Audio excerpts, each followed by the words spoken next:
আমাদের সংস্কৃতি, আমাদের সংস্কার সর্বদা থাকবে আমাদের সাথে। ভারতের মহান গ্রন্থ আর কাব্যের সম্পূর্ণ সংকলন। সাবস্ক্রাইব করুন তিলক। এই যজ্ঞ থেকে যে শক্তি আমি পাবো, ওই শক্তির ব্যবহার করে আমি ওই অশুভ বালককে নষ্ট করে দেব আর সম্রাসুরের সুরক্ষার কবচ পেরিয়ে দেব। হানাসুর, তুমি এখানে আমার আশ্রমে থাকো। এই যজ্ঞ শেষ হওয়ার পর আমি তোমার কান্তিস্বর ফিরিয়ে দেব। তুমি আবার থেকে কথা বলতে পারবে।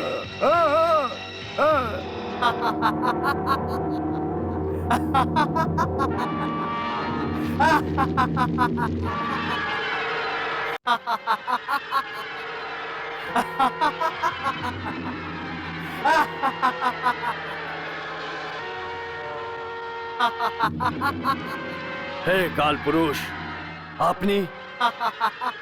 গুরুদেব, আপনাকে একটি গুরুত্বপূর্ণ কথা বলার ভীষণ প্রয়োজন। কোন কথা? এই যজ্ঞের ফল আপনি পাবেন না। কেন পাবো না? অবশ্যই পাবো। এইভাবে হেসে তুমি আমার উপহাস করতে পারো না।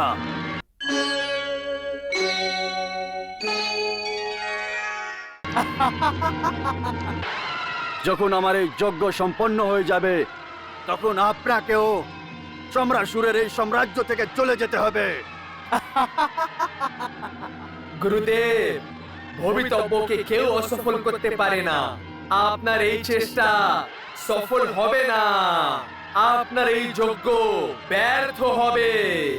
হে কালপুরুষ, আপনি আমাকে নিমন্ত্রণ দিতে চাইছেন? না গুরুদেব, আপনাকে বাস্তবিকতার জ্ঞান দিতে চাই। আমার ভবিষ্যবাণীর সতর্কতাকে বুঝতে চেষ্টা করুন। আপনি কি আমার তাপের সমর্থ কথাটার পরীক্ষা নিতে চাইছেন? না গুরুদেব, আপনি একজন মহান তপস্বী, জ্ঞানী পুরুষ। আপনার তেজ অলৌকিক, কিন্তু কিন্তু কিন্তু কি কালপুরুষ? কিন্তু আপনি অধর্ম করছেন।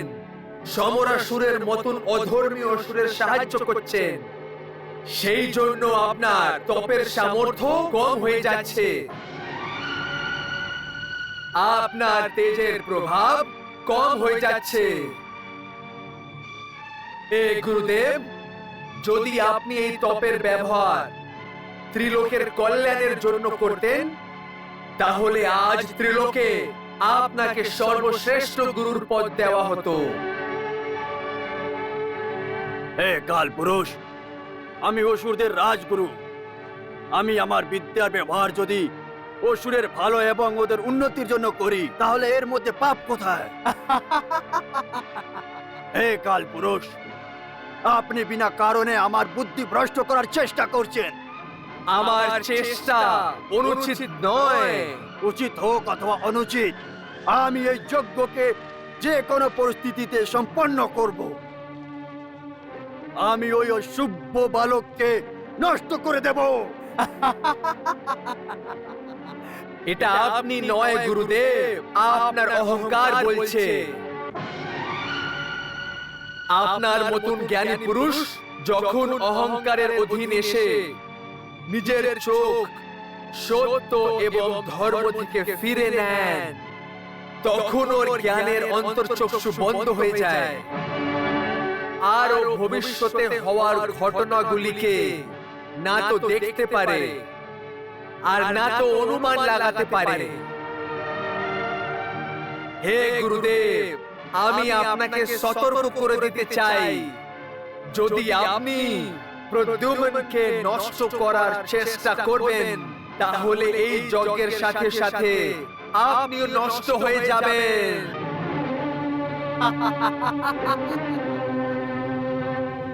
আমি দেখব যে আমি মৃত্যুর উপরে বিজয় প্রাপ্ত করি, নাকি মৃত্যু আমার উপরে বিজয় প্রাপ্ত করে। হে কালপুরুষ, আমি আপনার আবহন স্বীকার করছি।